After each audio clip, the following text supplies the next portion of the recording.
1 Samuel 17, commencing with verse 32, reads on this wise. David said to Saul, "Let no one's heart fail because of him. Your servant will go and fight with this Philistine." Saul said to David, "You are not able to go against this Philistine to fight with him, for you are just a boy, and he has been a warrior from his youth." But David said to Saul, "Your servant used to keep sheep for his father. And whenever a lion or a bear came and took a lamb from the flock, I went after it, struck it down, rescuing the lamb from its mouth, and if it turned against me, I will catch it by the jaw, strike it down, and kill it. Your servant has killed both lions and bears, and this uncircumcised Philistine shall be like one of them, since he has defied the armies of the living God." And David said, "The Lord who saved me from the paw of the lion and from the paw of the bear will save me from the hand of this Philistine." So Saul said to David, "Go, and may the Lord be with you." You may be seated in the presence of our Lord and our Savior, Jesus Christ. Just for the time that I have to share, I want to talk from these words of preaching. You got this. You got this. Have you ever stood in front of something so big, so overwhelming, that you wondered, how could someone like me possibly handle this? And that question brings to mind a simple story many of us first heard as children. Because although it's told in simple words, its lesson still speaks to every age. And this story is the story of the little engine that could. And the story begins with a long train carrying toys, food and gifts for children waiting on the other side of the mountain. And as they traveled, everything was going smoothly until the engine suddenly broke down, leaving the train stranded on the tracks. And because of this, they were in need of help.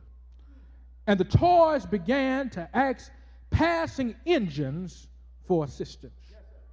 The first engine to arrive was strong and capable, but he quickly dismissed the request, deciding that it wasn't his responsibility to haul the other train.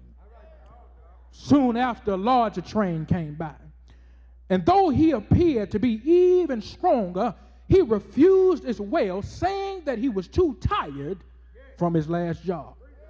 Over time, more big engines passed by, each one of them with the power to help, yet each and every one of them find reasons to say no. But just when it seemed like no one would help, a small blue engine appeared. This engine was much smaller than the others.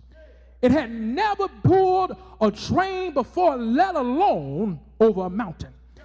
Even worse, this train did not fit the description in order to pull the other train across the tracks, yet when she saw the need, she didn't turn away. Instead, with humility and courage, she agreed to give it a try because she believed. She believed that even though she wasn't the biggest or the strongest, she might be able to do what the other trains had refused to do. And of course, with determination in her heart, she began climbing the mountain. And as the incline grew steeper, as the weight of the train grew heavier, she said, "I think I can. I think I can. I think I can." And eventually, against all the odds, that little blue engine made it to the top of the mountain and eventually to the other side. And of course, the little engine wasn't the strongest, yet she rose to the challenge simply because she believed that she could. But long before, there was a little blue engine. Before there was a little blue engine chugging up a mountain, there was a young little shepherd boy by the name of David who was standing in the valley to face a giant. Now, to fully grasp this moment, imagine the scene. Two armies are locked in a tense standoff. They're standing on opposite hillsides with only a valley between them.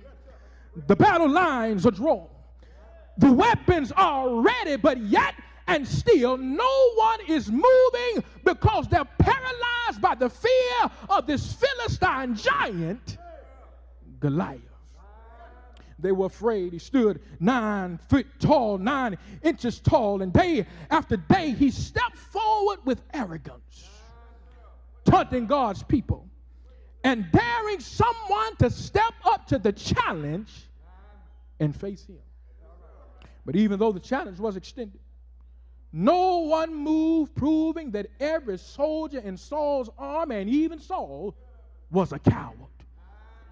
Yet, as the weight of fear pressed down on every soldier, a young, small-framed shepherd boy arrived on the scene. He wasn't a warrior, nor was he a part of the military strategy, and in fact, he wasn't even supposed to be at the battlefield, because his only assignment was to deliver food to his brothers and bring back a report to his father Jesse. Therefore, no armor was on him, no sword was in his hand, and no detailed battle plan was in his mind. Yet what he brought was more powerful than skill or strategy, because that little old shepherd boy brought his faith to the battlefield. Because while seasoned soldiers were retreating in fear, David was stepping forward in confidence, trusting that victory was in reach. And right there, David reminds us that when you believe you can succeed, God will make sure that you do.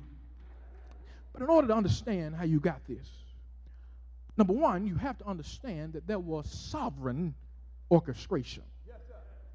Yeah, there was sovereign orchestration.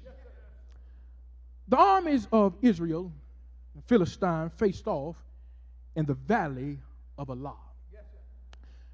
And although they were called to battle, the Israelites and their king was paralyzed by fear. Because facing the Philistines, they thought that they were outmatched. They were facing stronger warriors, better weapons, and they also had to face this Philistine giant by the name of Goliath, who taunted them and defied the living God for 40 days. Because in the valley, it was like Goliath had a stick on his shoulder, and he dared anyone to knock it off. But still, despite being assembled for battle, no one moved, and they stood still in the valley. But what I love about it is that while they stood still, God was moving behind the scenes, far from the battlefield, with this shepherd boy, David. Because one day, his father Jesse gave him some food to deliver to his elder brothers, Eliab, Abinadab, and Shammah. He sent them down to the battlefield to ensure that they ate. He sent them down to see how they were doing. But when David arrived in the valley, he saw and he heard the Philistine giant, and he could not believe that no one stepped up to fight. So because David saw that, because David heard the taunts, he asked the question, what is the reward that will be given for the man who would defeat the giant? Soon after, he discovered that there would be a chance to marry the king's daughter, and there would be tax relief for his entire family. And motivated and confident, David rose up and he accepted the challenge. But catch this. If Jesse wouldn't have sent him down with food, David wouldn't have been in the right place at the right time. Because he wasn't a soldier, even invited to the battle. He was just sent on a simple errand. That's it, and that's all. But picture this. David probably already had his day planned out.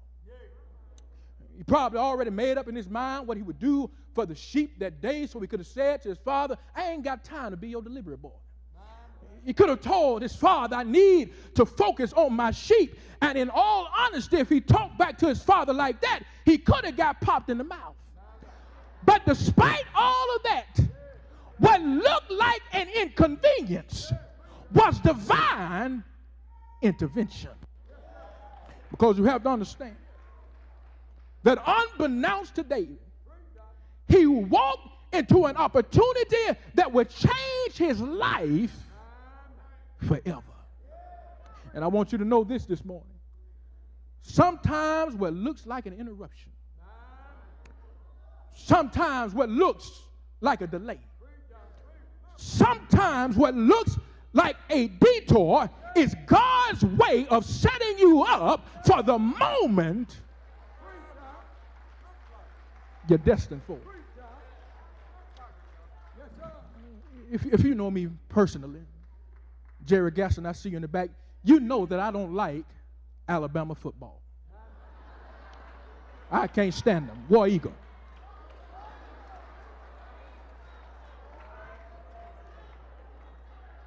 But if there was ever a time I enjoyed watching Alabama, it was when they had this true freshman quarterback by the name of Jalen Hurts. I enjoyed watching Jalen Hurts. I recall his freshman year, he led Alabama to a national championship. They lost. But that next year, he took them again. But in that championship game, Jalen Hurts did not perform at his best.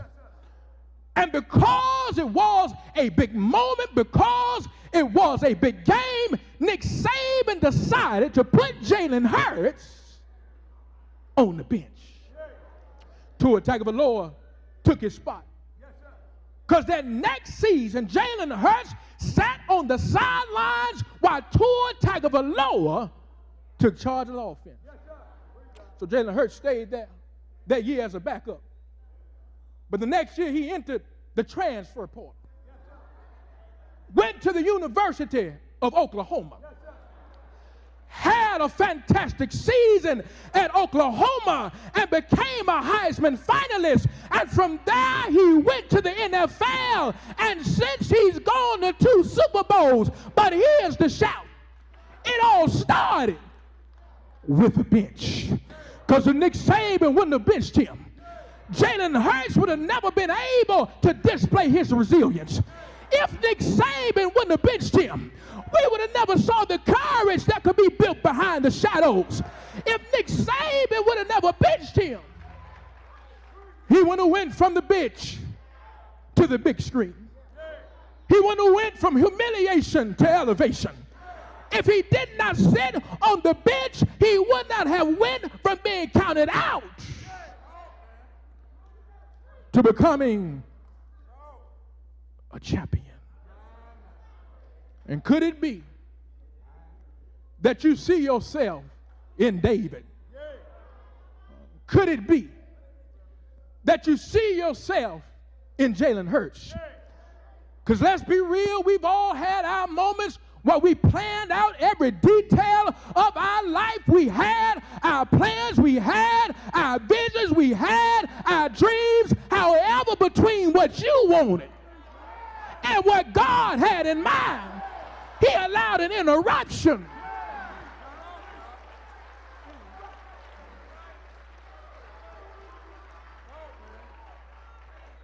To come into your life.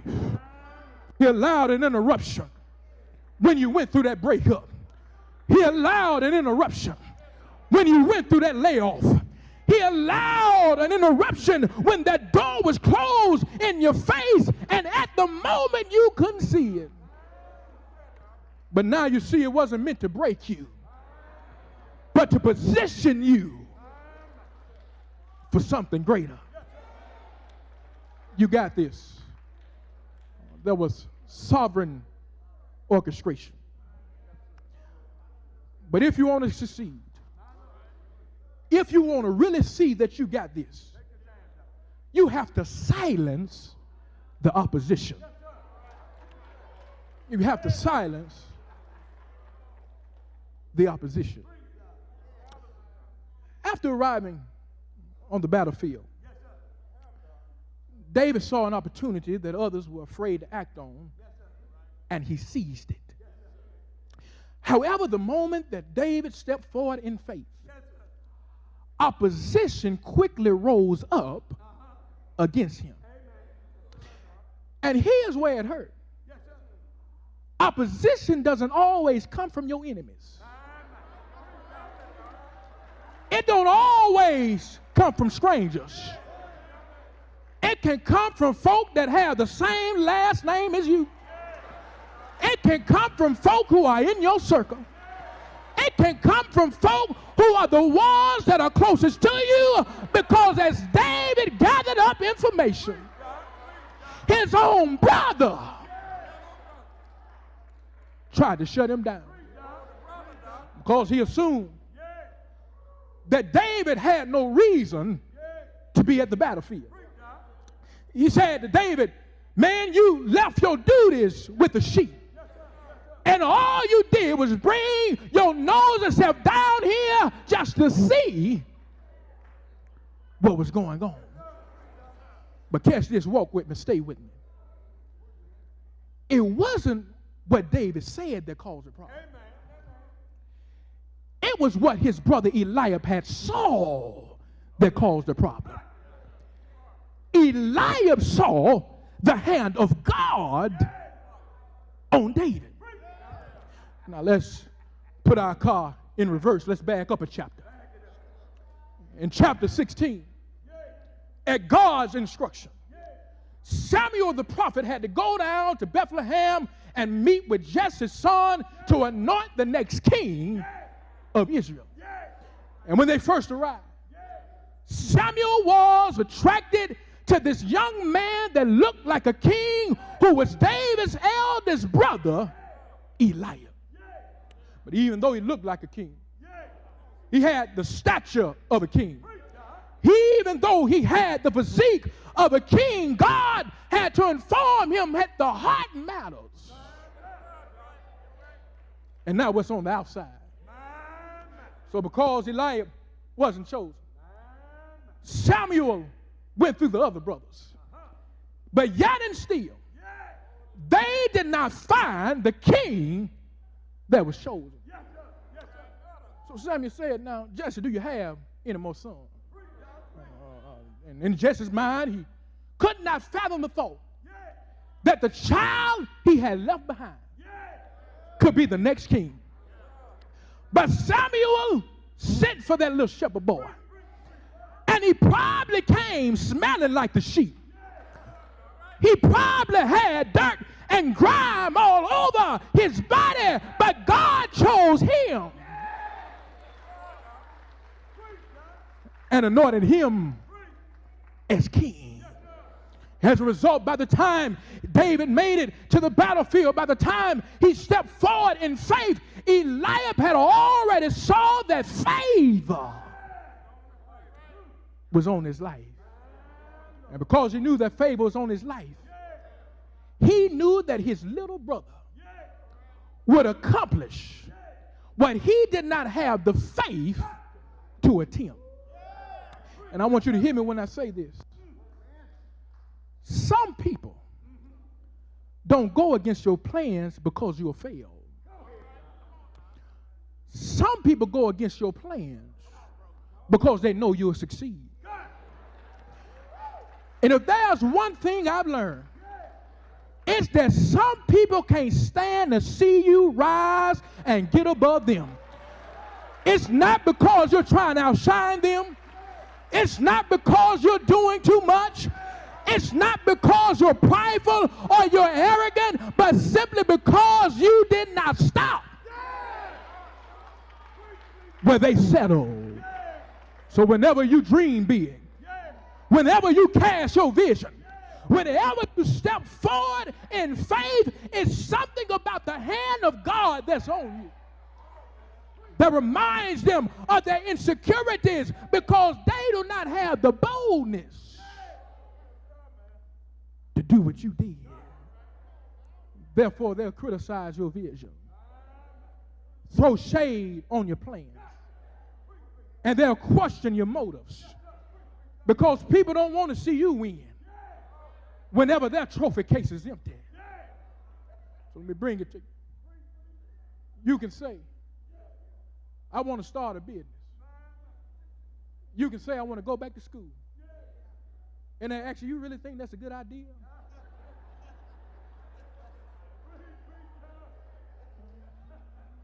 You tell them, I'm going to try to straighten my credit up. I'm going to buy me a house. Then they'll tell you at the rate the market is going, I doubt it'll happen. You tell them that your mental health is at stake and you want to get therapy and you want to get counseling, and they'll say, ain't nothing wrong with you. You tell them you want to quit your job and go after your passion, and they'll tell you that's too risky. You can tell them, I may even want to write a book, and they'll tell you ain't nobody going to read it because they can't stand to see you.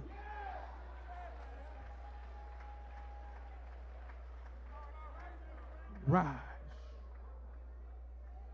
But what you need to know is this. Just because a person is in your circle, it doesn't mean they're in your corner. But even if they don't root for you, even if they don't celebrate you, even if they don't like, share, or comment your little announcement you put on Facebook, don't you let them stop you. But like Nike said, just do it. Submit your application. Sign that lease. Write that book.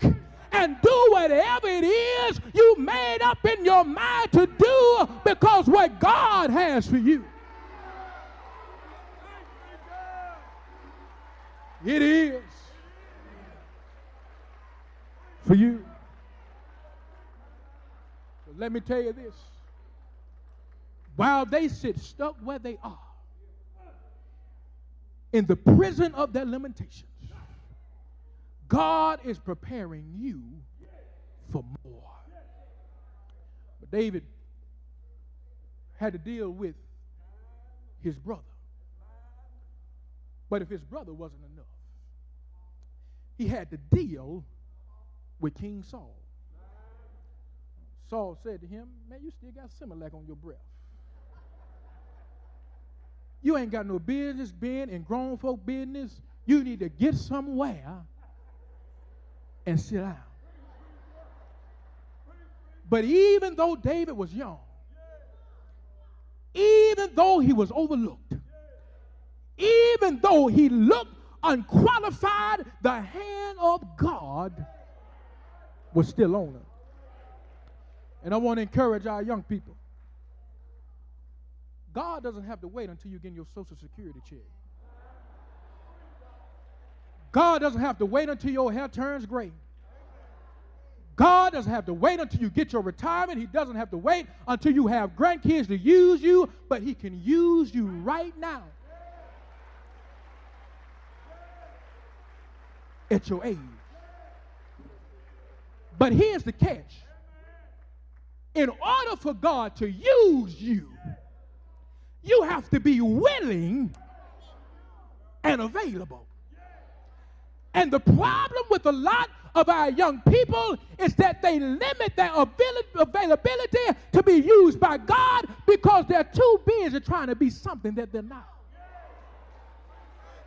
But let me tell you, you don't have to dumb yourself down to be great. You don't have to be a switchboard to prove that you are somebody. You don't have to wear your pants halfway off of your behind to fit in.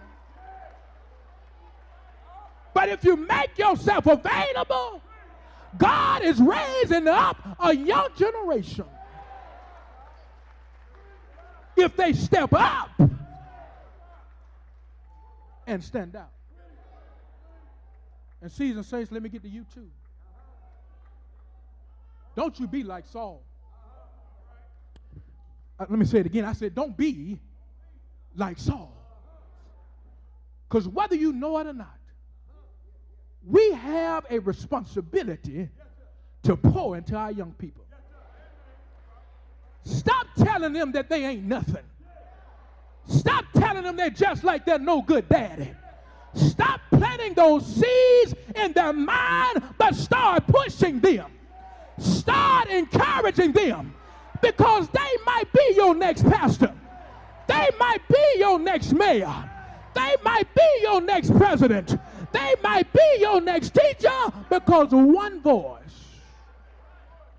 one investment, and one moment can push them into their purpose. You got this. Sovereign orchestration. You got this.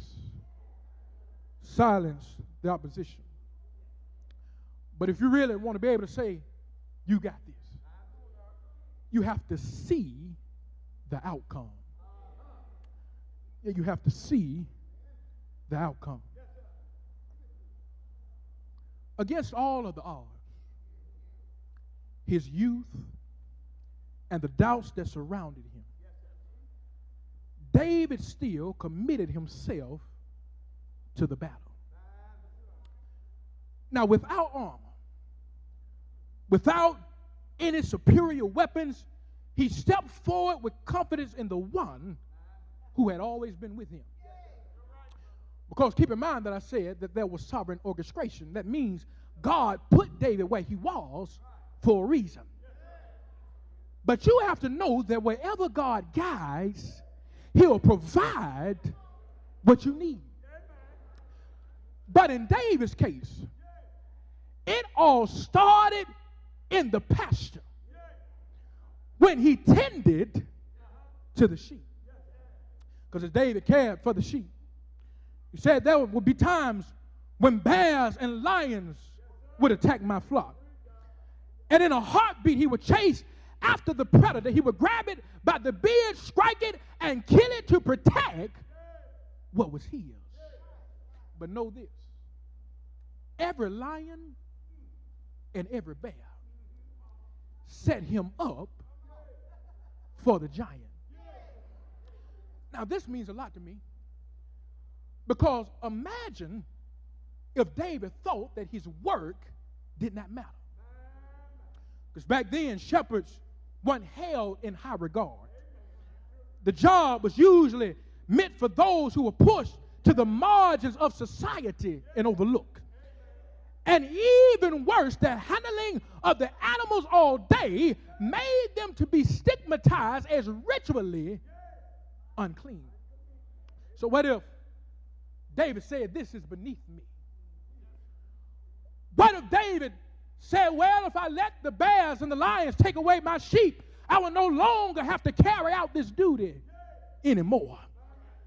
But if David would have had that mindset, he would have missed the very training ground that God had used to prepare him for what was next. And here's the lesson. Never take for granted of where you are right now. Because what's stretching you right now is strengthening you for what's to come. Because you probably clocking a job every day. You probably got to cuss folk out, deal with disrespectful people, and you're around here looking for another job, but everything you're going through on that job is preparing you for the next door God will open in your life. You're in a relationship. It seems like you're giving more rather than receiving. You're giving your all, but God is using that to show you what real love isn't. and what real love is. You around here, I know it because I got to go back next month. You in school, assignments piling up. Seem like professors don't even care about the workload that they're putting you through, but all of that endurance is preparing you for what's to come when you receive your degree. So remember this. Don't despise your right now, because it prepares you for your not yet.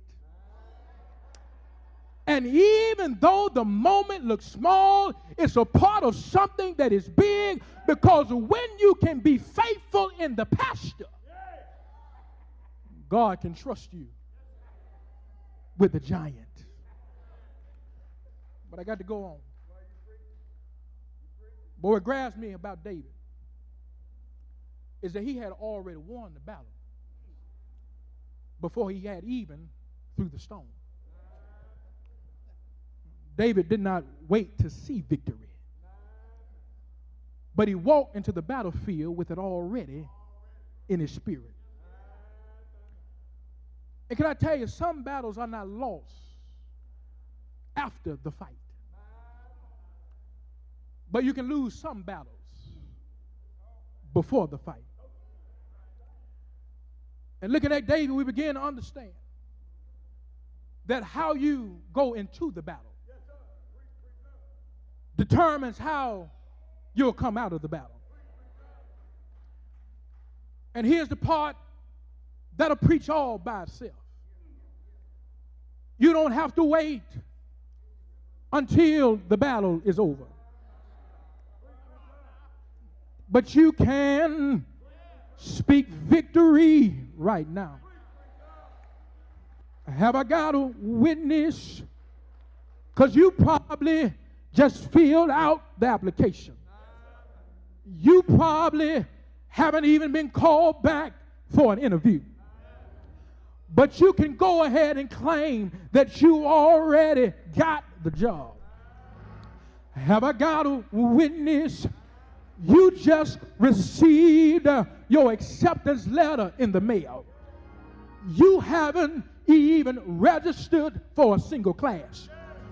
You haven't even purchased a single book. But go ahead and claim that you already got your degree. Have I got a witness? You probably just got diagnosed with cancer. You probably haven't started your treatment. But go ahead and claim that one day you're going to ring that bell. And go ahead and claim that you're already healed. Have I got a witness? You probably just started that business. You probably haven't even made a single sale. But go ahead and claim that your business is already thriving. Have I got a witness? So whatever you face in life, walk in like you already won. Have I got a witness? So do me one favor. Grab your neighbor. Look your neighbor in the eye and tell them, I already got the victory. I already got the victory. I talk with victory. I walk with victory. I live with victory. I move like victory. And I know I got victory because God is on my side. Have I got a witness? And that's how David defeated Goliath. Because even though he threw the stone, it was God that guided it to hit Goliath. Even though David stood before Goliath, it was God that stood by David's side. Have I got a witness? So I want you to know that since God is with you, the weapon may form, but guess what? It won't prosper. Since God is on your side, the enemy may try to rise, but guess what? They can't succeed. Have I got a witness? Since God is on my side, the enemy may try to plot, but guess what? They can't prevail. So grab hold of somebody. Look at your neighbor. Tell your neighbor, I don't know what you're going through, but let me tell you, you got this. Have I got a witness? You may feel too small, but you got this. Have I got a witness? You may not have all of the strength, but you got this. You may not have all of the experience, but you got this. You may not have all of the support, but guess what? You got this. You may not have the degree on your wall, but you got this. You may not know how it's going to work, but you got this. You might be underestimated, but you got this. You might be the underdog, but you got this. And let me tell you, I know that I got it, because if God is for me, who can be against me? And if you know that you got this, shout yeah, yeah, yeah. But let me tell you, I know that I got this, because there was another battle that had to be fought, because 2,000 years ago we dealt with the giant of sin. Have I got a witness? But something happened. A man came down through 42 generations. He was born in Bethlehem, wrapped and swaddled in clothes. He was carried down to Egypt. He was reared up in Nazareth. He performed miracles in Galilee, but he died on Calvary. Because one Friday, Jesus was nailed in his hand. Jesus was nailed in his feet. Jesus was pierced in his side. A crown of thorns was on his head. He died. Do you know that he died? Took him down from a borrowed tomb. Took him down from a borrowed tomb. But let me tell you that he only needed it for the weekend, because he stayed there all day Friday, stayed there all night Saturday. But early, somebody say early, early, Jesus, my midnight rider, Jesus, my burden bearer, Jesus, my way out of no way, Jesus, my company keeper, Jesus, my strong tower, Jesus, my lily of the valley. He stepped up out of the grave, stepped out on the resurrection ground, and he declared, all power is in my hand, and the battle has been fought, and the victory has been won. And because he got up I can encourage myself. I got it. I got it. I got it. I got victory.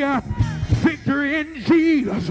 And if you got the victory, grab your neighbor, put your hand in their hand, shake them and rock them and shake them. Tell them it's all right, it's all right, it's all right, it's all right, it's all right, because God has made a way. And if you know that he made a way, let me ask you, ain't he all right? And if you know he's all right, say yeah, yeah, yeah, yeah, ah, yeah.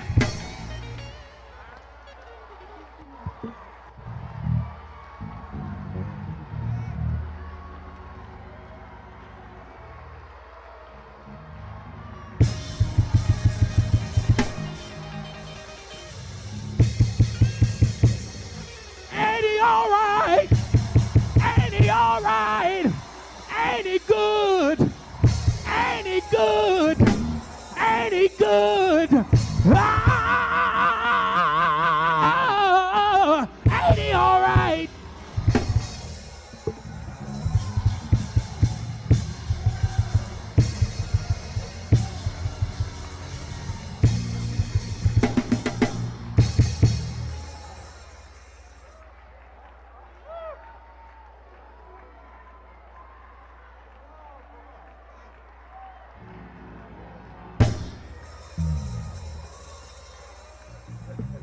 Ain't he all right? Have you tried him? Amen. Amen.